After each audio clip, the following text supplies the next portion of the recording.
Welcome in, everyone, to another edition of TinChattin. As always, Drew Fry here with Mike Moz. We are out here in the lawn seating area of Parkview Field now, the Ruoff Mortgage lawn seating. Beautiful day for baseball, and Mike, we're about to welcome TinCaps baseball back to Parkview Field for the first time in 2 weeks.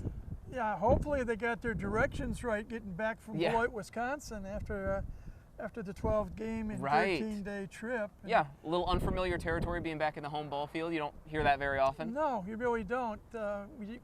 4 weeks ago, we had the longest homestand of the year. Yep.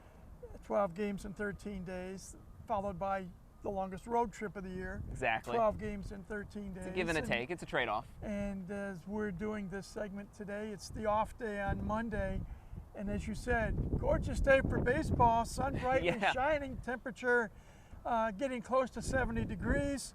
But you got to hope that carries on. Bit of a breeze blowing, but the players are definitely enjoying the day off today. Yes, as they should. The stretch drive, as we want to call it, for the end of the first half. Coming up, 6 games this week with South Bend here at home. Next week, what I call a combo package. It's a 6-game trip at Dayton, but the first 3 games signal the end of the first half, and the last 3 games will start the second half of play when the slate is wiped clean, and everyone's got another chance to get into the playoffs in the postseason if they can win the second half championship. Yeah, postseason setup for I know we've talked about it before, but the first half winner versus the second half winner, assuming that the second half winner is different. If the second half winner is the same as the first half winner, then of course it goes to second place in the second half. So TinCaps, as we're sitting here talking about this, 9 games back with 9 games to go in the first half. In that kind of third, fourth place range, West Michigan's been sort of the dominant leader all season. So statistically, there is a chance. It's that clip from Jim Carrey. You know, you're telling me there's a chance. Realistically, there is a statistical chance. Reality says otherwise. Right. One reason is this week West Michigan is playing Lansing. It's first place against second place. Yeah. And the TinCaps are tied for 4th. Right. And with Lake County, 1 game behind Great Lakes. I believe it's 3 games behind Lansing. Yes. But Lansing is 5 games behind, or 6 games behind West Michigan. Right. So the statistical way for this to happen would be if Lansing sweeps West Michigan in a 6-game set and then loses their first 3 of their upcoming series while Fort Wayne wins out. And then I think that set up a 3-team tiebreaker. Yeah, and then you got. And then we'd figure out how all that plays out. Now that's a very niche circumstance, but realistically speaking, yes, at this point, TinCaps largely playing for momentum. They just picked up 4 of 6 in the series at Beloit. So now welcoming in the South Bend Cubs, a team that they took 4 of 6 from on the road already once this year, and now they get the benefit of playing at home. We briefly spoke about it last week in terms of what the TinCaps can try to accomplish to close out the first half. Realistically, they have a chance, and a good chance, to claim second place. Now, I know second place doesn't get you in the playoffs, but when you stop and think, 4 weeks ago, the TinCaps were in 5th place out of 6. Yes. And as you said, taking 4 out of 6 at Beloit, if you can take 5 out of 6 against South Bend, win 2 or 3 at Dayton, then I think you've got a good chance to catch Great Lakes, to catch Lake County, and catch Lansing. Right, and at the very least, it's a huge step forward heading into the second half, knowing that the team has got things clicking once again. And also, we talked about it briefly last week, 4-2 on the road this past week, proving that you can win away from home. Right, that's harder to do. That's got to enhance the spirit of the ball club as well. Yes, and all of these from this past week against Beloit were relatively close games. I mean, the only 2 that TinCaps lost were both 1-run ball games, and most of them that they won, they were able to really just kind of lock down in crunch time, and that's something that we've talked about. You know, the manager Lucas Ray and the pitching staff and the entire coaching staff is really going to be focusing on is staying competitive through and through, no matter the outcome and no matter the score. I think the emphasis we should talk about this week, Drew, is the pitching staff and the job they did up in Wisconsin last week. Yeah. We can start off last Tuesday in the series opener, a game shortened by rain to 6+ innings. Game was stopped at the top of the 7th inning. Ian Koenig went the distance. Yeah. So you know, it bolsters Complete his game, hopes. 6 innings. Going 6 innings, that gave the entire bullpen an extra day of rest, which would come in handy as the series progressed. And we talked about Koenig and his performance. All the starting pitchers did relatively well. Right. Against the, I almost said snappers, against the Sky Yeah, Carp. against the Sky Carp now, yeah. Old habits hard to die. Exactly. But the pitching came through for the most part. The bullpen, again, came through for the most part. Yeah, I mean, the bullpen, we've seen them really step up. You've got Garrett Hawkins, who has been nearly unhittable. I mean, he hasn't been scored on in his last, roughly dozen times that he's taken the mound. You've got Tyson Neighbors, who's continued to show that he's one of the best bullpen arms in the Midwest League, certainly one of the best in the Padres organization, striking out almost 2 batters per inning, which is just an insane stat considering that you only get 3 outs in an inning. It means 2 of them are going down swinging or looking. And then, I mean, even other guys like we just saw Sean Barnett return to the bullpen. Hasn't given up a run yet in 2 appearances now, and he's that two-way player the TinCaps have. He's doing damage at the plate, and now is able to come in and lock things down on the mound. Yeah, everyone's contributing, and I think really quickly back to one of the 2 losses last week, TinCaps actually had leads of 2-0 and 4-0. Yeah. And then Beloit came up with a couple of home runs and came from behind to win. But the pitching, it's always noted in baseball, if you can get the pitching, especially. Yes. We've always talked about pitching, hitting, defense. That's the trio. All 3, you can almost guarantee a win. 2 of the 3, you like your odds. You're in a good spot. But the pitching helps setting up the defense and the hitting. And, Yes. and as far as the hitting goes, as a team, TinCaps only batted .237. Right. They did score 24 runs in the 6 games, so that's Manufacturing 4 runs runs a is game. just So yeah. and you can't win really. You have to score 5 or 6 runs a game to feel somewhat To feel comfortable. Yes. So giving up 24 in 6 games is not a bad number at all. Right. But the TinCaps did collect 45 base hits, and of those 45 base hits, 12 for extra bases, 8 doubles, a triple, and 3 home runs, as opposed to just 1 home run Right. in the series at Great Lakes. Yeah, power's slowly starting to work its way back in the mix. And the other thing that I liked, the base running. Against Beloit, they were 11 for 13 in the stolen base department. Yeah. And conversely, Sky Carp led the Midwest League in stolen bases as a team entering the series. In the first 4 games of the 6-game series, Beloit only had a combined 3 stolen bases. They Wow. had 3 more in Game 5, and they had a couple on Sunday. But still, when you can keep the league's leading thefters, if I want to call them yeah, that, base running threats at the very least, you yes. keep them at bay, you know, that's a feather in the hat to the pitching, and throw a second feather in the hat to the defense. Yeah, TinCaps did turn a the guys number of behind double the plate plays. and the guys in the infield, exactly. Yeah, so kudos to that. Yeah. Now we come home, and you talked about it a few moments ago. South Bend, some people, you look at the numbers, would call them the doormat of the Midwest League. They're 17 and 40. Yes, they're right there at the bottom of the standings. They They're have in the struggled basement. all season long, but they did take 2 out of 6 against Fort Wayne the first time these 2 teams met. Right. And that just goes to show you, anytime you take the diamond, anything can happen. Yeah. Well, especially, and you've got this sort of Midwest League rivalry going on. I mean, this is the 2 Hoosier State teams in High A at this point in time, and even though one's in the East, one's in the West, they play each other multiple times a year, and they both care. There's the bragging rights that come with this. There really is, and so it is a chance for the TinCaps again. It's the final homestand of the first half. Yeah. Now, it's really hard to believe we're saying this. I know. It's gone by quickly. You get 33 home games in each half on the schedule. Yeah. And here the team has already played 27 of those 33. Right. And you get 6 more opportunities. We hope the weather will cooperate. Yeah. Also, the latter part of the week, it is the 3rd and final installment of the Indiana Tenderloin Series. The Hoosier State Tenderloins. The jerseys make me hungry. And there are going to be some neat jerseys being worn. Yep. And it's the usual, what I call cast of characters. The U.S. Foods Family Feast night on Tuesday night. Yep. Paws and Claws night on Wednesday night. Thirsty Thursday.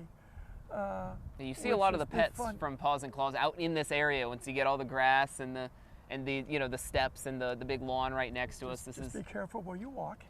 We'll keep an eye out for that. Or sit. Right. But again, and the weather cooperates, and we've talked about that all year long. We do not have an enclosed stadium here in Fort Wayne. Right. So you have to rely on Mother Nature, try to get on her good side. We've seen that come into play a few times already this year. The rain affected the series in Beloit last week. That too, yeah. And you had some delays. Yes. But at least all the games were started and completed, though the first game on Tuesday was shortened. Shortened, but still a complete ball game. Right. So if the weather cooperates and fans realize, A, it's the final homestand of the first half, and B, it's what I call your arch rivals, your intrastate rivals coming to town, South Bend will bring some people over here.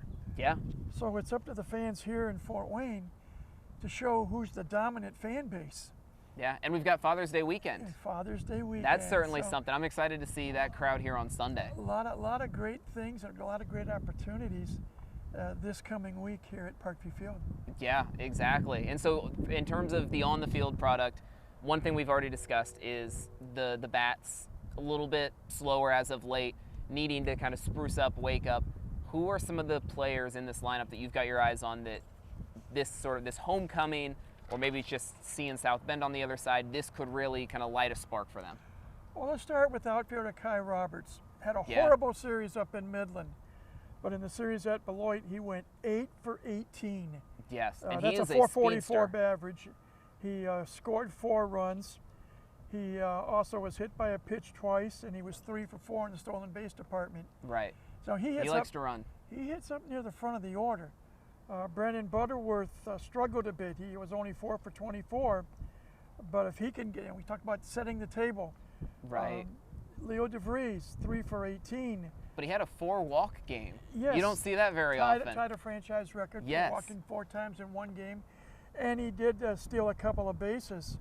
So you get the top of the order, the table setters, the rabble rousers, the rally starters, whatever phrase you want to use. Get them going first. Then you got your guys like a Braden Carpathios, who did have 5 hits in the series, knocked in 3 runs. Rosemont Verdugo hit his team-leading 9th home run of the year. Yes, and that's up the in type, Beloit. especially now that the weather's getting warmer and he can, free swinging, especially as you mentioned, if someone is able to set the table ahead of him, we can look for some balls going the distance here. Jake Snyder went 4 for 14, but he played solidly both at the plate and out in the outfield. Yeah. And he's a fun story, being one of the oldest members of this club, taking some time this season to go into some extra development with this team organization, stepping away from the team, and then coming back and picking up not where he left off, but a step further. And last but not least, I'll mention Jack Costello's name. Of course, Jack has been rotating between left field and first base this season. Right. And he went 5 for 11 in the series, including a home run, his 4th of the year. So those are some of the guys that you want to look for. Yeah. And you want to see what they can do if given the opportunity. So that's on the offensive side. Let's talk about the pitching. Yes. We'll start with Ian Koenig. He'll get the ball on Tuesday night, coming off his complete game win last week. Yes, that's a huge momentum boost for him. Clark Candiotti had one of his best outings last week up in Wisconsin.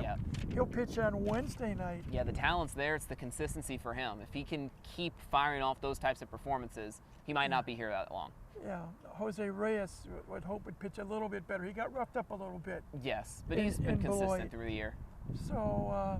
Miguel Mendez. And Mendez, that was a Friday highlight. night starter. And I'm going to give credit to the newest member of our broadcast team, who has joined us now. The matchup, he and I had lunch on Monday, and we talked about the pitching matchup, and I believe it was Thursday night. Was it Thursday night or Friday night? Friday is when Mendez took the ball. Yes. Mendez pitched against the top draft pick in the Marlin organization. Yeah. And a lot of zeros up on the big scoreboard. Yep. At ABC Supply Stadium. If I can get that. There you go. Get that tongue untied. You got it. And we already talked about the bullpen. Yes. And we talked about the back end of the bullpen especially. So. Yeah. And you never know, if a pitcher pitches really well, there could be a plane ticket to San Antonio coming up. Right. So stay tuned for that. We've seen some recent TinCaps who are excelling in San Antonio now. I mean, we could talk about Pinellas, who started this season. One of last year's most consistent pitchers, Henry Baez, is doing very well with San Antonio now. Before I forget, you know, when you get older, the mind goes.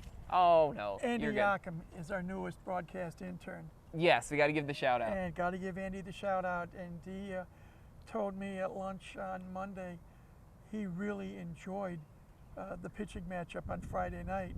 Yeah. And he and I are alike, I think. He's a former pitcher, high school and college pitcher. I'm going to utilize his pitching knowledge to the nth degree. Start putting him on the spot in the middle of games. But he and I think, are from the same school. We'll take a 1-0 game over a 10-8 game 6 days out of the week. Yeah. Because you see the art of pitching. Right. You can follow the strategy, the game management, the baseball sort of mind. That's certainly an appeal for a lot of people. So, yeah. Hopefully the pitching will come to the forefront. The defense will be solid. And the bats will come out of hibernation. Yeah. Well, I'll take this discussion of the pitching into our question of the week. I'm going to be springing this one on you because we haven't discussed this one ahead of time. But I've got my eye on this bullpen because the bullpen has largely come through when they've been needed this year. And so out of all of these faces that have really been able to step up, my question is, how many bullpen arms on this TinCaps roster are going to pitch throughout this week? Zeros. So by the end of this week, how many bullpen arms will have had a completely clean week? So we can look at a guy like a Tyson Neighbors, who his ERA I think is just over 1.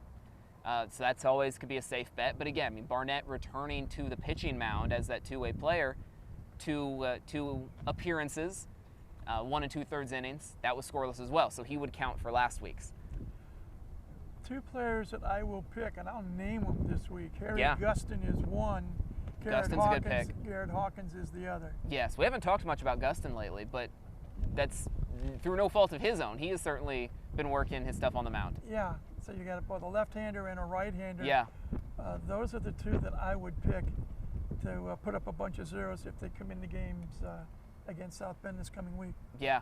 I like those 2. I'm going to add one more, and it's got to be Neighbors. I know Neighbors have been going some like deeper outings. He's had 2-inning outings and all of that. That adds a little bit of fluidity here, in that it's not just here's your 3 batters, strike them all out. He's having to learn to sort of manage his outings a little bit more, but he has excelled in that. So I think he is going to be, I wouldn't be surprised if we get 2 or 3 innings out of him this week. And heck, not only do I think they're going to be scoreless, I think he could strike out 6-7 batters in them. He's averaging just under 2 strikeouts an inning. I know. That is ridiculous. And you talk about adversity on Sunday afternoon. He came in the 9th inning, and he had to deal with some adversity. Beloit got a couple of runners on board. Right. And so you had to bear down, and he did, and he got the win. So it'll be an interesting week. I just wonder, how motivated both of these teams will be this week. Right. We talk about South Bend being in the basement. When the Dollars are down, who knows what kind of reaction you're going to get. Yes. But that's the fun to see who is able to step up and put it all out there regardless of the past, regardless of record. And from the TinCap perspective, there is a carrot out there. Yes. Not first place. Second place is attainable. Yes. You're going to have to go 7-2 or better to get it. But the TinCaps have that opportunity. The path is there. They have the talent. How bad do they want it? How hungry can they be?